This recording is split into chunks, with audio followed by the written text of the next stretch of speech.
But for right now, we go to the Mark Spain Real Estate Hotline and check in with Max Starks of ESPN, another former teammate of Ramon Foster here on Ramon, Kayla, and Will. Good morning, Max. How are you? I'm doing good. How's everyone doing today? We're Good, doing Max. good, Max. Good morning, my brother. Good morning, Moan, and of course, Kayla. Hello. Yes, Dean told me all about his exploits in Nashville, so I'm glad the city's still intact. That's messed up. So you mentioned hello, Kayla. You didn't even say what's up to the other Vol over here. Do you have something against volunteers or something? Gosh. Yes, Will is a Vol. Listen. It's nothing against them. It's just you guys let me down on Saturday. Okay. Here we go. Exactly. I mean, I thought the team colors were orange and white. I didn't realize they were yellow down the side, but it's all good. It's down the leg. Yeah, pissed down his leg. Okay, Max. He's firing off today. Listen, I'm just saying, listen, the only time I've ever rooted for a volunteer was on Saturday. And the one time I do, y'all didn't even let me down gently. Y'all just dropped me like a bad habit. I was thoroughly upset in that first half. I'm sitting there, I'm cheering for these dudes. You know, I'm pulling for Ramon and Peyton Manning, and then y'all give me the T. Martin treatment when he came to Florida. You know what I'm saying? Like that. That's exactly how I felt. Well, the feeling is mutual, Max. I am. It is mutual. Thank you, Will. It is mutual. As a matter of fact, we still got a one-up on you because somebody took an L this year. Ha! Take that, Max. Hey, I'm just glad to see Anthony Richardson throw for over 400 yards on somebody. There you go. So I'll take that L. And a loss. Maturation. You're right. Hey, listen. Y'all got an L too, so it don't matter. Now the one was going to the national championship now. So one L. Well, you saw a big-time game this weekend, though, Max. Will was good. Go ahead. Well, you got him on this one? You're in Death Valley on the call for ESPN Radio. How did that atmosphere stack up over the weekend at LSU? So I don't think that there could be a bigger moment. I mean, playing in Death Valley is already one of those things, but when you get Cajuns lathered up at night, it's something a lot different than you can anticipate. They were absolutely just fired up. I mean, it was an environment that I hadn't seen in a very long time.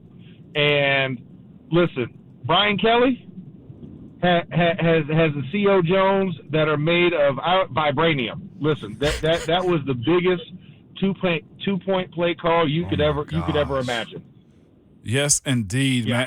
Max. How do you view that game in the Nick Saban era of losing 2 games the way he has this year? Was their sideline intact? Was he intact as far as this game goes too? Like, was there any just inkling that this could happen to them? I mean, I think we've kind of seen it along the way this season, Ramon. I think the biggest thing is the discipline has been an issue all season. We've seen the cracks along the way, right? I mean, this team has been averaging better than 8 penalties a game accepted. Wow. So that's not a Nick Saban team by any normal standards. Obviously, you're upset, right? You're frustrated. How do I get to these kids? And, you have to wonder if he's thinking, man, should have never gave these boys money. You know what I'm saying? Like, the NIL era is real. And, how do you explain that to kids that are making money now? And you can't really rule with that iron thumb. I think that's why he didn't succeed at the NFL level, right? Because dudes was making more money than him. Mm-hmm. And not that they're making more money than him, but they're actually making money in college. So it's going to be interesting to see how he rebounds. I mean, here's one of the things we've always known of Nick Saban. He always knows how to retool and refashion to fit the times. This is one where we're just watching it in live real time that he can't figure it out on the spot, and that's going to take, a philosophy shift a little bit for him to then get back on track come next year. I think we've seen Georgia, the cream of the crop this year in the SEC for the most part, especially after that game against Tennessee last weekend. Do you enjoy kind of seeing now the SEC kind of get stronger with some of these other programs rising to the top and giving programs like Alabama a run for their money right now? Oh, absolutely. I mean, this is because, the thing is, outside of our base, right, the southeastern region of the country, which will get bigger with Texas and Oklahoma, but it's amazing that we can now justify why we feel the way that we feel. And I think having other teams come along, right, like the resurgence of Tennessee was a huge factor. Then you look at what LSU has done in year one under Brian Kelly. You think about Lane Kiffin's squad as well, and that they were sitting in a top 10 position for a better part of this year. So now you're seeing the depth and the meat of the SEC become greater. And I think that's what we always want to see, because, listen, if you look at the Big Ten, it's so top-heavy. In fact, nobody wants to even win the West in the Big Ten West. You know what I'm saying? Like they're literally playing hot potato with the West Crown.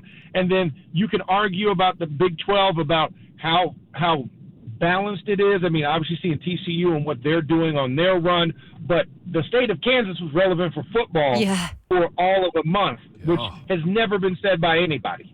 So I think now you see everybody else start to kind of catch up, and the Pac-12 has been good this year. Yeah, they've been up. Outside of that L, the Pac-12 has looked good as well. So it's good to see everybody else, but especially the SEC, and to see all these other teams kind of rising to the occasion, especially against the evil empire. Yeah, we were looking at it, and we're like, can a 12-team playoff start today? Right. Because if you look at some of the matchups, we're like, let's go. I mean, what's your thoughts just about, the future of having this 12-team playoff, which we, like I said, wish we could do now? Yeah, no, it would be amazing, because that probably would have saved the Pac-12 if we had the 12-team playoff now. Yes, it would have, and I would have been thankful. Yeah, but I look at this. The SEC and the Big Ten are going to have a lot of good teams when it comes to it, because you look at the future of it, and I'm excited for even like Conference USA smaller ball, like the App States of the world, having an opportunity in this contest, because they've gone up against the bigger Power 5 schools, and they've had a modicum of success, right? They beat Texas A&M, but then you put 60 on North Carolina, right? So you could see some of these other schools that might get into it. And what were they doing on one-off? I mean, that's what the beauty of college football is, to create that sense of any given Saturday, a team can rise up and do the impossible. And I can't wait to see it, because I think it makes college football more competitive, when it seemed to be getting further from that, where we was it's the same old guys, same old hat, year in and year out. Now you're going to get a lot more parity, and you're going to involve more of the country in the college football playoff race. Max Starks, ESPN, with us here on Ramon, Kayla, and Will. Max, is it as simple as Tennessee just isn't as talented as they need to be in order to beat Georgia? Because with the playoff chances that Tennessee still has, we've already started thinking about a potential rematch between those two teams. Could the Vols on their day still get Georgia if they're able to play their best? I think they can. I mean, here's the thing. It's not about the talent. I think the talent is there, and the defense was coming along. I mean, early on in the year, like, oh, my gosh, this defense can't hang. But the defense also had to catch up, like, endurance-wise, because of the pace with which Tennessee moves. I think it was a case of nerves more than anything else. Going into Sanford Stadium, that crowd, knowing that you had two quote-unquote number ones, even though I recognize Tennessee's number one over Georgia's, but I think that was the biggest thing, was that you just saw one team that hadn't been there before, and you saw another team that had been there, done that. And so there was more calm on their side, able to execute. Now, I will say this, the DBs for Georgia, I hadn't seen that this year.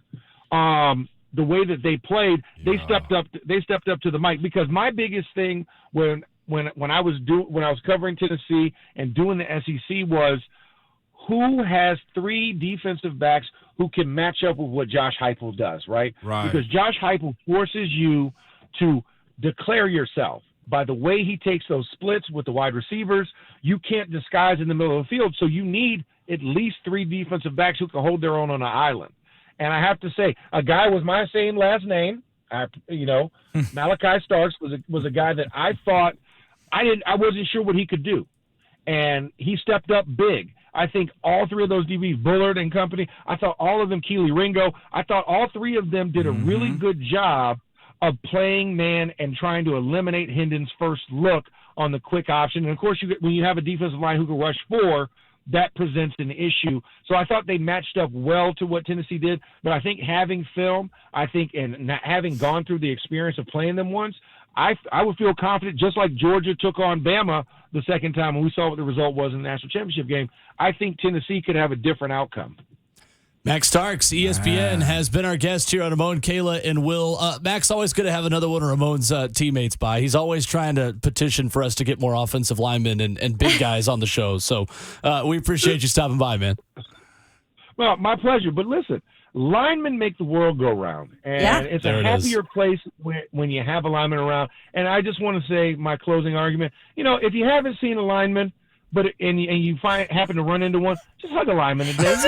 There you go. Hug a lineman today. Some people too. Speaking of which, would you hug Jeff Saturday? Are you in position to be a head coach since we're hiring offensive linemen too? Where are we at on that one, Max? I would have to. I'd have to give him a hug because listen, he's in over his head. Bless he's your heart. Overwhelmed. You know what I'm saying? He's probably got to cry. I would be the crying shoulder for him if need be, because you saw he kind of got a little defensive. He kind of got back in the corner yesterday in his press conference and started talking about, I'm not going back down. I played 14 years. I've been around Hall of Fame. I was like, listen. We already know what your resume is because it's on ESPN every day. That's right. There you go. But at the end of the day, you have not done this personally. You've seen it. Listen, I went and watched Black Panther 2 last night, right? Wakanda Forever. Yeah. Just because I watched Black Panther does not mean I'm Black Panther.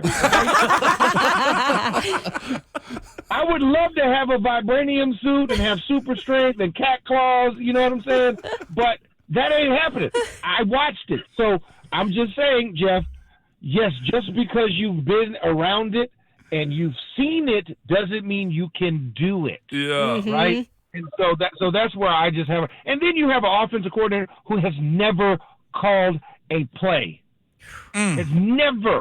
He hasn't even ran the annexation of Puerto Rico. You know what I'm saying? Man, I love it. Yeah, I mean, I can't, especially, and for me, and even, last point real fast, I feel like that is a disservice to the coaching profession. Right. Yeah. You know what I'm saying? The audacity to think that you could accept this job and that you can do this job because somebody asked you. Listen, Ramon. Yeah. Give me $500 million, man. Listen, I'm good with money. I've watched a lot of videos on what to do. I watch these videos on Instagram. I feel really comfortable investing your money and giving you a 20x return in 30 days. Yeah. Absolutely not. You think Max is crazy? Yeah, I would. Come on, man. Yeah, you know what I'm saying? So that's where I feel like that kind of pissed me off a little bit about it. Yeah. And listen, I get it. You accepted it. You got to roll with it. Fake it till you make it. But it's going to get embarrassing come Sunday in Allegiant Stadium when the Raiders exact their revenge and get pissed off about the fact that they felt you could send an inferior person into that stadium to beat them. Max Starks has been our guest at Max Starks78 on Twitter. Max, appreciate the time, man. Good stuff. Absolutely. Go Vols. Nah, my pleasure. Well, go Gators. Bye. Thank you, Max. Love you, man. Really good stuff there with another former teammate of Ramon Foster. We'll react to that coming up next, 104.